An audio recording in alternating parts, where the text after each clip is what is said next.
Hey guys, আসসালামু আলাইকুম। কেমন আছেন সবাই? আশা করছি অনেক ভালো আছেন। আমি আলহামদুলিল্লাহ অনেক ভালো আছি।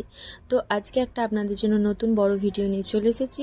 এই রেসিপিটি অনেকেই জানেন, আবার অনেকেই জানেন না, তাই জন্য নিয়ে চলে এসেছি। আজকের রেসিপি হলো মাসহুর গোশকা রেসিপি। তো চলুন রেসিপিটি বানাতে কি কি উপকরণ লাগছে দেখে নেওয়া যাক, তারপরে তো গল্প হতেই থাকবে, তাই না? তো প্রথমেই এখানে মাসহুর ডাল নিয়ে নিয়েছি। সেই ডালটাকে ভালোভাবে ধুয়ে পরিষ্কার করে পানিতে কিছুক্ষণের জন্য ভিজিয়ে দেবো। যেমন ধরুন 5-10 মিনিটের মতো ভিজিয়ে রেখে দেবো। তো এখানে আরও কিছু সবজি নিয়ে নেবো, যেমন ধনেপাতা, কাঁচা লঙ্কা, পেঁয়াজ আর টমেটো।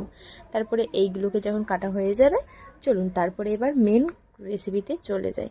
তো এখানে তার আগে কিছু খাড়া মশলা নিয়ে নিয়েছি, সেগুলো দেখে নিন। যেমন এলাচ, লং, জিরে, তারপর হচ্ছে তেজপাতা, দারচিনি আর কিছু গোল আর হচ্ছে জাবিত্রী পাতা ছিল। তারপরে এখানে আমি গোশটাকে প্রেসার কুকারে নুন আর হলুদ দিয়ে 10-15টার মতো সিটি দিয়ে নিয়েছি। তো এখানে আমার মোষের গোশ ছিল, কারণ এখানে মুম্বাইয়ে তো গরুর গোশ পাওয়া যায় না অ্যাভেলেবেল, মানে আমরা যেখানে থাকি সেই দিকে মানে গরুর গোশটা অ্যাভেলেবেল নেই। তো সেই জন্য আমি এখানে মোষের গোশ নিয়ে নিয়েছি।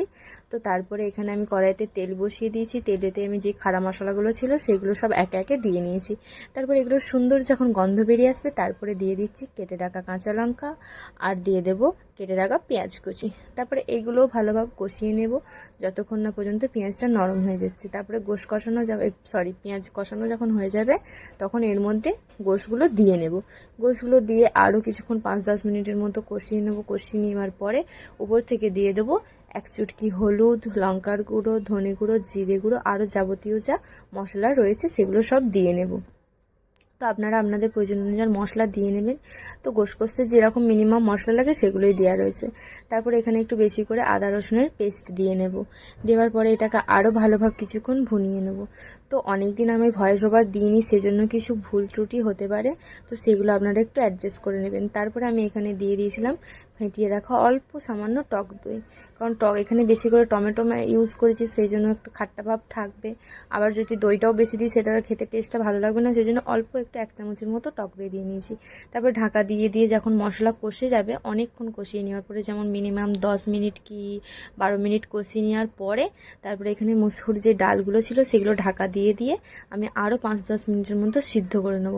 তো এখানে ডালগুলো একদম দেখতে গলে যাওয়ার মতো হবে না, ধরুন এরকম গোটা গোটাই দেখা যাবে, কিন্তু হাত দিয়ে টিপে দেখে নেবেন যে নরম হয়েছে কিনা। তো তারপরে যখন হয়ে গেছে, উপর থেকে আমি ধনেপাতা ছড়িয়ে এবার আমি রেসিপিটি সার্ভ করছি আপনাদের সাথে। তো আজকের ভিডিওটি কেমন লেগেছে আপনাদেরকে অবশ্যই কিন্তু কমেন্টে জানাবেন। আর কারা কারা এই রেসিপিটি জানেন সেটাও কিন্তু আমাকে কমেন্টে জানাতে ভুলবেন না। আর যারা জানেন না তারা কিন্তু অবশ্যই ট্রাই করবেন, আর ট্রাই করে বলবেন আমার রেসিপিটি আপনাদেরকে কেমন লেগেছে। তো অনেকেই আমার ভিডিও অনেক পছন্দ করছেন, লাইক করছেন, তাদেরকে আমার তরফ থেকে অনেক অনেক ধন্যবাদ। আপনারা এইভাবেই আমার পাশে থাকবেন, আমি যেন আরও আপনাদের জন্য নতুন ভিডিও নিয়ে চলে আসতে পারি। তো আজকের ভিডিওটা গাইস এই পর্যন্তই। আপনারা সবাই ভালো থাকবেন, সুস্থ থাকবেন, ধন্যবাদ।